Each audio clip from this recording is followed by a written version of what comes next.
Hashtag Marine Marksman flopped. May I borrow your rifle?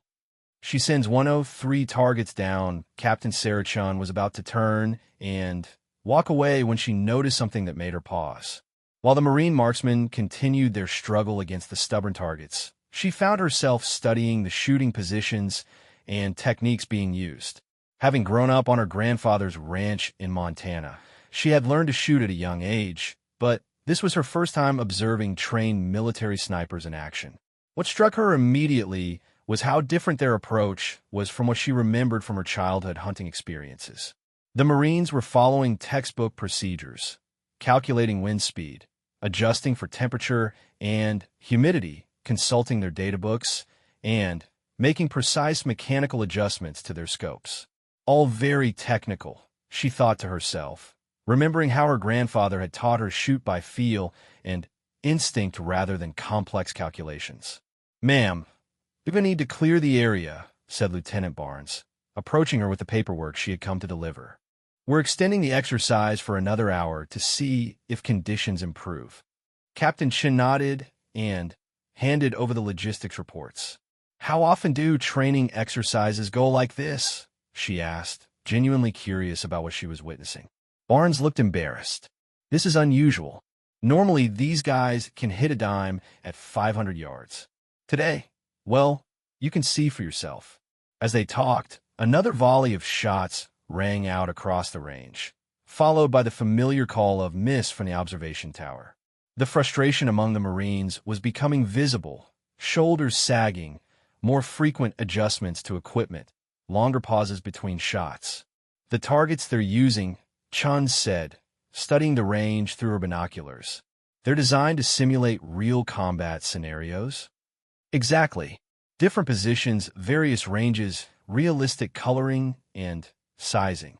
The idea is to prepare our snipers for actual battlefield conditions where they might need to engage multiple targets quickly and accurately."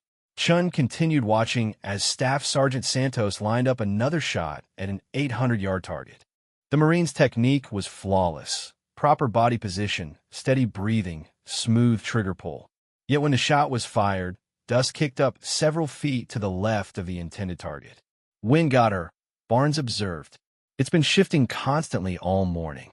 But Chun was thinking about something else entirely. She had noticed that the wind patterns on the range weren't actually random. They followed predictable cycles based on the terrain and the rising temperature. Growing up in Montana, she had learned to read natural wind patterns for hunting, and this range reminded her of similar terrain back home. "Lieutenant," she said carefully, "would it be possible for me to take a closer look at those targets? Just to understand the setup better for my logistics planning." Barnes seemed surprised by the request, but nodded. "Sure, ma'am. Just stay behind the safety line." As they walked closer to the firing line, Chun could hear the Marines' conversations more clearly. They were discussing technical solutions to their accuracy problems, scope adjustments, ammunition selection, shooting positions. All valid considerations, but she noticed they weren't talking about reading the natural patterns of the environment around them. "Temperature inversion is throwing off the ballistics," Corporal Mitchell was saying to his spotter. "Need to adjust for the density altitude." "Roger that." Also seeing some mirage effect at 600 yards. "Targets dancing around pretty good." Chun listened to these technical discussions while observing the actual conditions on the range. The wind wasn't just random gusting, it followed a pattern. Every few minutes, as the sun heated the ground, thermal currents would rise and create predictable air movements. The experienced eye could read these patterns and time shots accordingly. She also noticed something about the target placement that the Marines seemed to be missing. While they were focusing on the mathematical distance calculations, they weren't accounting for the microterrain around each target. Some targets were positioned in natural wind shadows created by rocks or slight elevation changes. Others were placed where thermal currents would be strongest. "Interesting setup," she commented to Barnes. "The range master spent weeks positioning those targets," he replied proudly. "Each one presents unique challenges based on distance, wind exposure, and background contrast."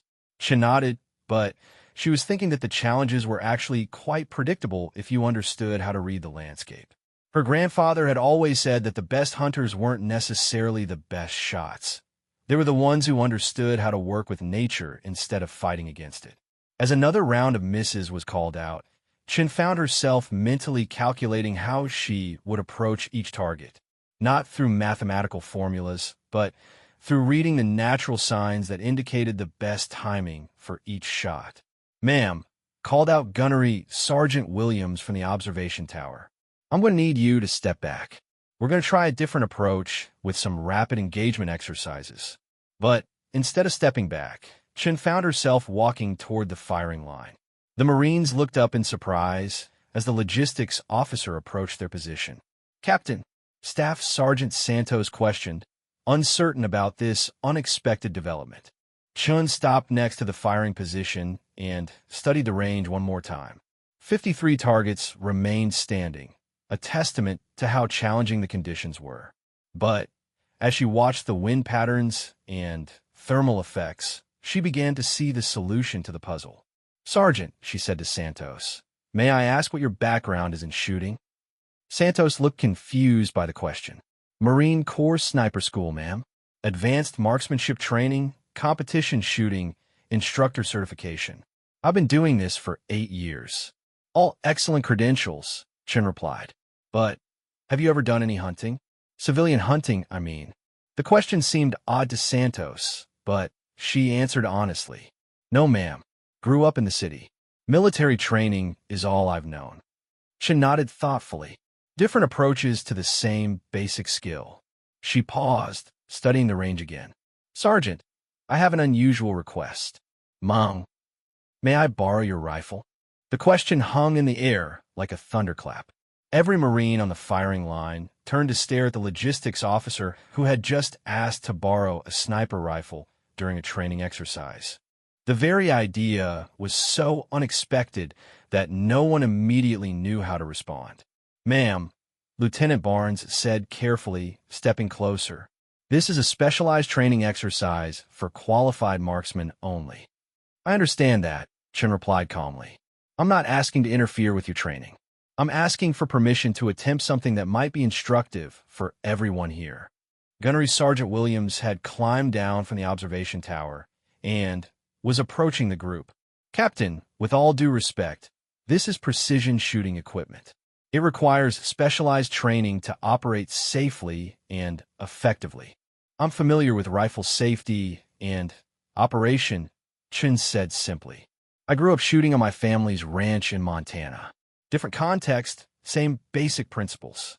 The Marines exchanged glances.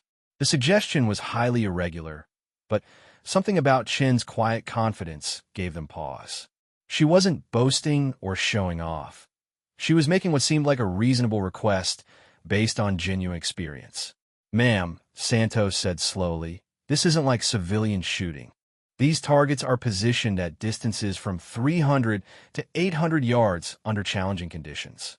Even our best marksmen are struggling today." "I can see that," Chen acknowledged. 53 targets still standing after 2 hours of shooting. Very challenging conditions indeed. She paused, continuing to study the range. "But I think the challenge might be different than what you're approaching it as." Williams frowned. "What do you mean?" "You're fighting the conditions instead of working with them. The wind, the temperature changes, the thermal effects. You're treating them as obstacles to overcome rather than natural phenomena to read and use." The observation was met with skeptical silence. These were trained military marksmen who had spent years learning the science of precision shooting. The idea that a logistics officer might have insights they lacked seemed impossible. But Chen's next comment got their attention. "For instance, target 73 at 650 yards, the one position behind that small rock outcropping.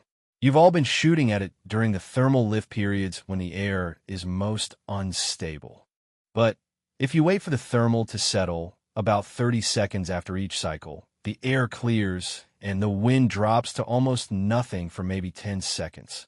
Santos looked through her scope at the target Sean had mentioned. "How could you possibly know that from here?" "Watch the grass," Chen replied simply, "and the dust patterns, and the way the heat shimmer moves. Nature tells you everything you need to know if you pay attention to the right signs. The Marines followed her gaze, trying to see what she was seeing. After a few minutes, Corporal Mitchell spoke up. I think I see it. There's a pattern to when the air settles. Exactly, Chin confirmed. It's not random. The sun heats the ground, creates thermal currents that rise and create wind patterns. When the thermal peaks, the air becomes unstable. When it settles, you get a brief window of calm conditions. Williams looked thoughtful. And you think you can use these natural patterns to engage the remaining targets? I think the targets can be engaged successfully if you work with the environment instead of trying to calculate your way through it, Chin corrected. Whether I personally can do it is a different question. The distinction was important.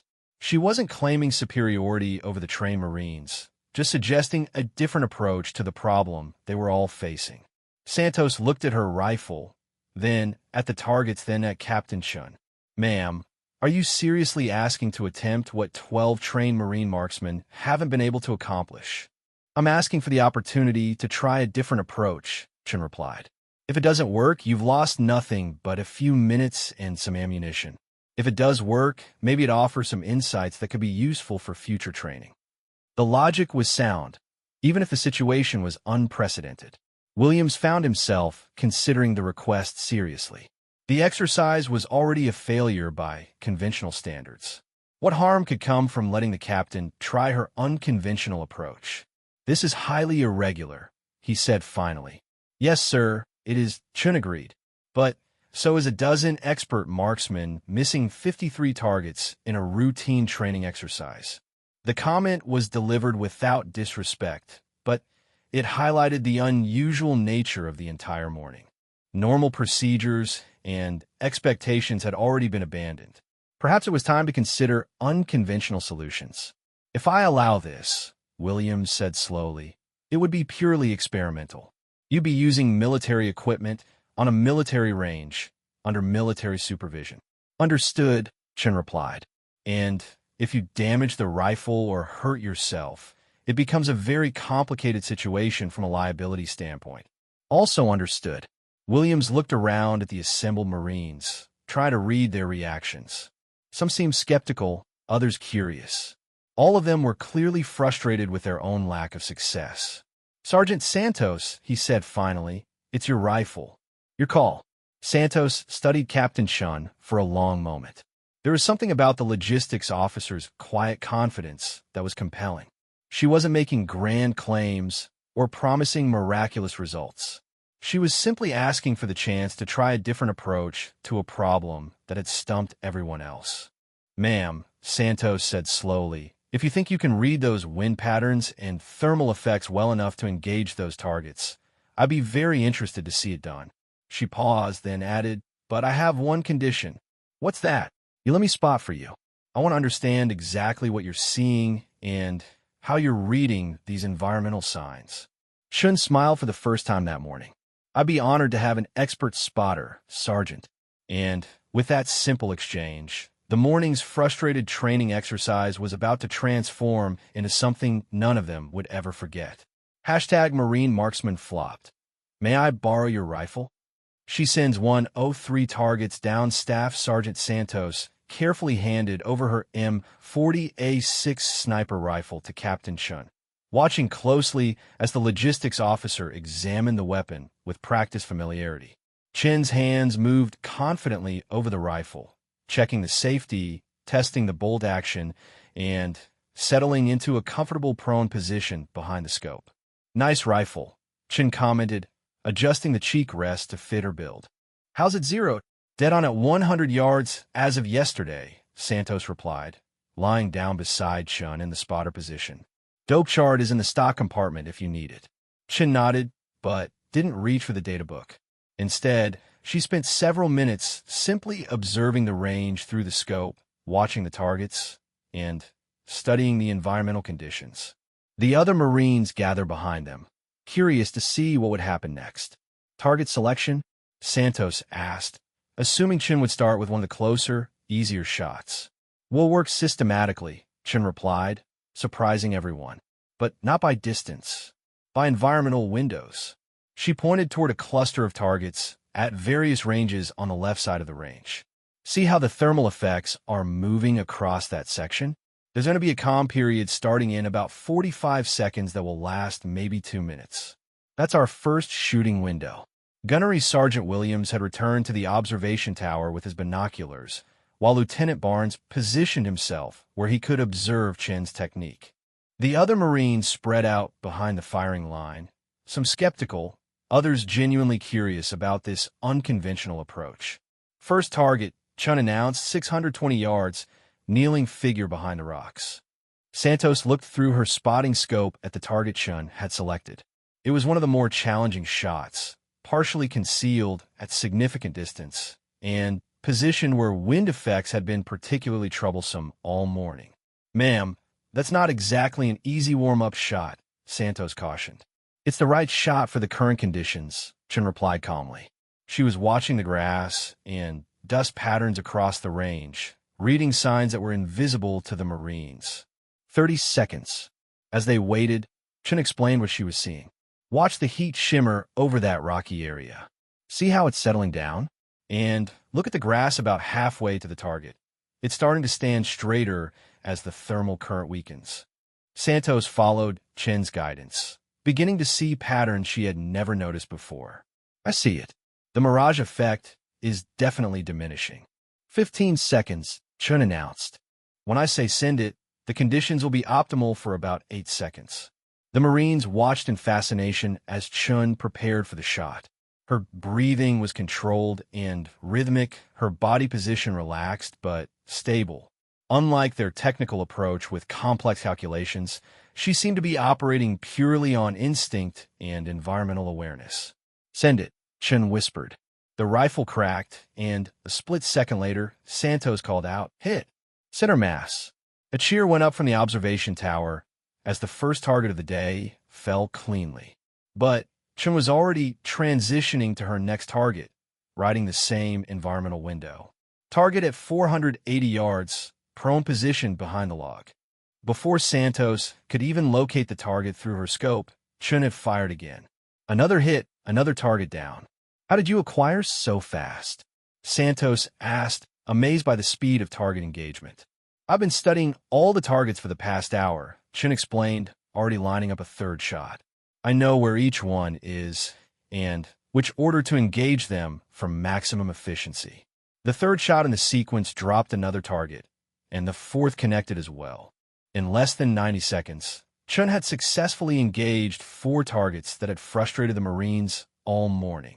"Thermal's building again," she announced, taking a break to let the environmental cycle reset. "Next window will be on the right side of the range in about 3 minutes." The Marines were stunned. What they had been struggling with for hours, Chen was making look effortless. But more impressive than her accuracy was her systematic approach to reading and using natural conditions. "Captain," called Williams from the observation tower, "that was some exceptional shooting. But you've still got 49 targets remaining." "Yes, sir," Chen replied calmly. "We're just getting started." During the break between shooting windows, Santos peppered Chen with questions about her techniques. "How did you learn to read environmental conditions like this?" "My grandfather," Chen explained. "He was a hunting guide in Montana for 40 years. Taught me that successful hunting wasn't about having the best equipment or knowing the most technical data. It was about understanding how nature works and timing your shots to work with natural rhythms instead of against them." "But these are precision rifle techniques," Corporal Mitchell observed. "Military marksmanship is different from hunting." "The fundamental challenge is the same," Chen replied. "Putting a bullet exactly where you want it under varying conditions. The difference is in how you approach the problem." As they waited for the next environmental window, Chen continued her explanation. "You've all been taught to calculate solutions for environmental challenges. Wind speed, temperature, humidity, barometric pressure, all valid factors. But nature doesn't work in mathematical formulas. It works in cycles and patterns that you can read if you know what to look for." "Next window opening," she announced, settling back behind the rifle. "Right side of the range, 6 targets available in sequence." This time, The Marines paid closer attention to the environmental signs Chun had been describing. Sure enough, the thermal effects were settling, wind patterns were stabilizing, and the mirage effects were clearing. Chun began her second sequence of rapid target engagement. Her shots came in steady rhythm. Acquire, fire, transition, acquire, fire, transition. Each shot was deliberate, but quick, taking advantage of the optimal environmental conditions. Target after target fell across the right side of the range. Santos called out the hits with growing excitement, while the other Marines watched in amazement as their morning of frustration was transformed into a masterclass in practical marksmanship. 6 for 6, Santos announced as the second shooting sequence concluded.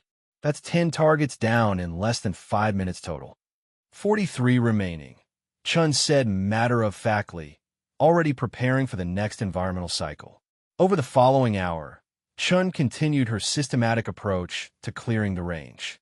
She worked in environmental windows, taking advantage of natural calm periods to engage clusters of targets in rapid succession. Between shooting sequences, she maintained a running commentary about what she was observing and how she was timing her shots. The key, she explained during one break, is patience combined with decisive action. You wait for the right conditions, then move quickly to take advantage of them. Most hunting situations require this same approach. Animals don't stand around waiting for you to make complicated calculations. The Marines found themselves learning more about environmental awareness in 1 hour than they had in months of technical training. Chin's approach wasn't anti-scientific. It was simply more intuitive and naturalistic than their methodical calculations. 20 targets remaining, Williams announced from the observation tower. By now, word had spread around the base about what was happening on the sniper range. Additional personnel had arrived to witness the unprecedented display of marksmanship. Chin's shooting had attracted attention not just for its accuracy, but for its consistency and speed. While the Marines had been struggling with individual shots, she was clearing multiple targets in rapid sequences whenever environmental conditions permitted. These last 20 are the challenging ones, Santos observed, studying the remaining targets through her scope. Long-range, difficult positions, maximum environmental exposure. Every shot has been challenging today, Chin replied. These are just at different distances. As she prepared for the final phase of target engagement, Chin explained her strategy for the longest shots. The 800-yard targets require more patience. The environmental windows are shorter at extended range, and the timing has to be more precise. How precise? Asked Lieutenant Barnes. Maybe 3 or 4 seconds of optimal conditions instead of 8 or 10, Chin replied. Requires faster target acquisition and immediate trigger response. The final shooting sequence was the most impressive yet. Chun engaged the remaining 20 targets in 4 separate environmental windows, each lasting less than 2 minutes. Her longest shots, targets positioned at 750 and 800 yards, fell as cleanly as the shorter ones. Last target, she announced, settling behind the rifle for what would be the final shot of the demonstration. It was the most challenging target on the range, an 800-yard shot at a prone figure positioned in heavy shadow behind a large rock formation. The Marines watched in complete silence as Chun waited for the optimal environmental moment. The wind had been gusting strongly, but as the thermal cycle peaked and began to settle, a brief window of calm conditions opened. Send it, Chun whispered one final time. The rifle cracked, and after what seemed like an eternity, Santos called out, Hit! Target down! The observation tower erupted in cheers as the final target fell. In just over 2 hours, including breaks between environmental windows, Captain Chun had successfully engaged all 53 targets that had frustrated 12 expert Marine marksmen throughout the morning. But the most remarkable part was yet to come. Sir, Chun called to Gunnery Sergeant Williams as she stood up from the firing position. I believe there were 100 targets on this range originally. Williams consulted his target list. Affirmative. 47 were engaged successfully by the Marine marksmen earlier. Request permission to reset those targets for a complete demonstration. The request was so audacious that Williams initially thought he had misheard. Captain, you're asking to engage all 100 targets? Yes, sir. I believe the environmental conditions remain suitable for a complete range clearance. The Marines looked at each other in amazement. Chun had just demonstrated exceptional shooting by clearing the 53 most difficult targets on the range. Now, she was proposing to take on all 100 targets in a single session. That's never been attempted before, Williams said slowly. No, sir, probably not. But the environmental patterns are consistent, and the rifle is performing well. I believe it's achievable. After a brief consultation with the other senior personnel, Williams gave his approval. Range will be reset for complete target engagement. 100 targets, all distances, all positions. As the range crew quickly reset the fallen targets, Chen took a few minutes to rest and hydrate. The Marines gathered around her, peppering her with questions about techniques, training, and environmental awareness. Ma'am, Staff Sergeant Santos said, I have to ask, where did you really learn to shoot like this? Chen smiled. Exactly where I said. My grandfather's ranch in Montana. But I should probably mention that he was a former Army sniper who served in Vietnam. When he taught me to hunt,